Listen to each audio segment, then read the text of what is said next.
আলোচিত পোশাক ব্র্যান্ড নবীন ফ্যাশন আবারও ফিরছেন নতুন চমক নিয়ে। সংসদ সদস্য হাসনাত আবদুল্লাহের মধ্যস্থতায় বড় সিদ্ধান্ত।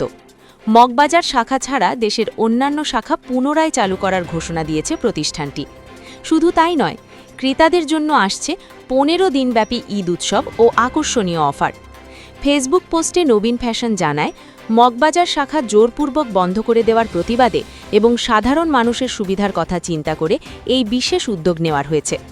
এই সমস্যার সমাধানে গুরুত্বপূর্ণ ভূমিকা রেখেছেন সংসদ সদস্য হাসনাত আবদুল্লাহ এবং বাংলাদেশ দোকান মালিক সমিতির সভাপতি হেলাল উদ্দিন। জানা গেছে, প্রতিষ্ঠানের ব্যবস্থাপনা পরিচালক চীন থেকে ফেসবুক লাইভে এসে এই ঈদ উৎসবের বিস্তারিত জানাবেন ইনশাআল্লাহ।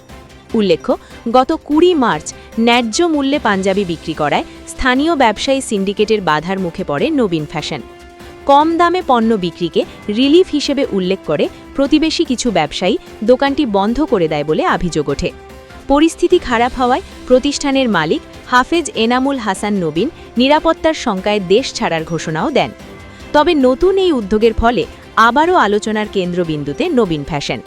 সর্বশেষ আপডেট পেতে ভাইনাল পয়েন্ট 24-এর সাথেই থাকুন। ধন্যবাদ।